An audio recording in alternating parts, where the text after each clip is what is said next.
Welcome to This Explainer. Today, we're diving straight into the fascinating truth behind one of humanity's absolute greatest architectural achievements, the Great Wall of China. Now, for centuries, this monument has totally captured the global imagination. But let's be honest, a lot of what we think we know is just wrapped up in legends, hyperbole, and outright misunderstandings. So, we're going to cut through the noise, look directly at the facts, and separate the myths from the staggering reality. Okay, let's tackle the biggest pop culture myth right out of the gate. You've heard this one since you were a kid, right? That the Great Wall is the only man-made object visible to the naked eye from space? It sounds incredible, but as it turns out, this fact actually predates space travel by centuries. Well, here's the reality. Despite claims that date all the way back to an English antiquary in 1754, the wall is absolutely 100% invisible from the moon.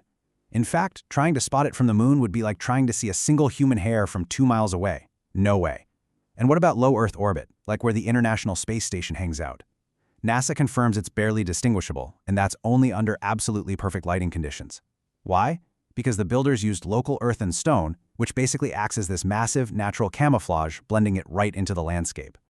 So with the space myth out of the way, let's look at the staggering reality of its actual scale, down here on Earth. The wall spans an incredible 21,196.18 kilometers. That is over 13,000 miles. This was actually confirmed during a massive 2012 mapping survey, and it proves the footprint is way more complex than most people realize. Here's the secret. The Great Wall isn't just one long, continuous wall. It's actually this vast, sprawling network of over 10,000 individual wall sections, complete with trenches, natural barriers like rivers, and parallel ramparts that were built across multiple dynasties over thousands of years. And this sprawling scale is exactly why its traditional Chinese name is Wanli Chengcheng, the 10,000-mile-long wall. But a quick caveat here. In historical Chinese texts, the number 10,000, one, wasn't meant as a literal measurement. It was used figuratively. Think of it kind of like how we use the word myriad to express a scale that was just unimaginable, innumerable, and effectively immeasurable. To really understand how it got this big, we need to look back at the early rammed earth walls. You see, the story begins way before those iconic brick structures we all picture today.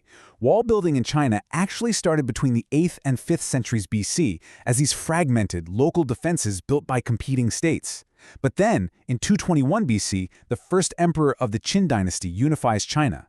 To protect his brand new empire from northern nomadic tribes, he ordered the destruction of the walls dividing his states and connected the northern ones into one massive frontier. And later on, the Han dynasty expanded on this even further, building the longest border walls in Chinese history. The guiding principle for these early builders, especially during the Qin dynasty, was basically build and move on. They weren't trying to draw a permanently fixed, rigid borderline like you'd see on a modern political map. Instead, they were dynamically adapting to the ever-changing northern nomadic threats. As their military campaigns shifted around, so did the walls. Now think about the logistics here. Transporting heavy materials across a massive ancient empire, total logistical nightmare. So these early builders had to rely strictly on whatever the local landscape provided. Up in the mountains, they used local cut stone. Out on the plains or deserts, they literally stamped earth and gravel tightly between wooden board frames to create a highly compacted, surprisingly durable barrier. All right, let's fast forward a bit to the Ming Dynasty masterpiece. This is the era responsible for the incredibly sturdy, photogenic structures we usually associate with the wall today. But the Ming didn't start building these massive brick structures just for the aesthetics. They were driven by a new defensive strategy after a brutal military defeat to the Mongol Irats at the Battle of Tumu. Realizing that simple rammed earth dikes just weren't going to cut it against repeated cavalry raids, they totally revolutionized wall building, abandoning the old ways and upgrading heavily to fortified brick and cut stone ramparts. Just picture this, 25,000 watchtowers. That is the staggering estimated number constructed along the Ming Great Wall alone. Under the supervision of brilliant generals like Qi Guang, these towers were built to ensure incredibly strict border control, house troops, store weapons, and maintain constant 24/7 vigilance against incoming threats. And here's the thing. This monumental defense system actually worked exceptionally well. It kept Manchu invasions at bay for decades, and it was never actually breached by force during this time. The wall only failed in 1644, and that was because a Ming commanding general, Wu Songui, formed a political alliance with the Manchus. He intentionally opened the heavily fortified gates at Shanhai Pass. That allowed the Manchus to just pour right through, conquer Beijing, and ultimately establish the Qing dynasty. Basically, it was an inside job. So how did they build something so resilient? Let's uncover some secrets of wall engineering. First off, we've got to debunk a dark urban legend here. No, human bones were not ground up and used in the mortar. The real secret weapon was actually much more appetizing. They boiled sticky rice soup and mixed it with slaked lime. This created a super strong, highly resilient mortar that was absolutely incredible at binding the heavy bricks together over that steep, unforgiving terrain. But beyond just bricks and mortar, the wall functioned as an ancient, high-speed military communication network. To manage such a vast distance, they built high-altitude signal towers right on top of the most visible hilltops. By using smoke signals during the day and fire at night, guards could rapidly warn neighboring garrisons of enemy movements and call for immediate troop reinforcements across hundreds of miles in just a matter of hours. Now, despite all this brilliant engineering, we have to talk about the disappearing Great Wall. This next part is pretty alarming. A startling 2012 government report revealed that 22%, almost a quarter of the entire main Great Wall, has vanished entirely.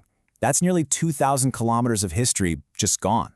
The remaining 78% is either still standing or in severe disrepair, thanks to a tragic mix of natural erosion and human interference. The ongoing threats facing this wonder of the world are just relentless. Out in Gansu province, fierce sandstorms have eroded the mud and rammed earth sections so badly that their height has dropped from 5 meters down to under 2. In more populated areas, locals have spent decades pillaging the stone to build houses and roads. Historically inscribed bricks have literally been stolen and sold on the black market for a mere 50 renminbi. And to make matters worse, even some well-intentioned repairs have totally backfired, with local authorities getting heavily criticized for sloppily pouring modern concrete right over ancient sections. And human destruction isn't just ancient history either. In one highly destructive recent event in 2023, construction workers in Shanxi province literally drove an excavator straight through a section of the Ming Wall. Why? Just to create a shortcut for their commute. This absolutely reckless act caused completely irreversible damage to an irreplaceable cultural relic. So as we wrap up this explainer, taking in the immense history, the brilliant engineering, and this really tough current state of decay, we have to ask ourselves a pretty sobering question. If our preservation efforts cannot outpace both the forces of nature and human destruction, will our generation be the one to watch this 21,000-kilometer marvel just crumble away? It's a heavy thought for sure, and one that makes understanding the reality of the Great Wall more important right now than ever before.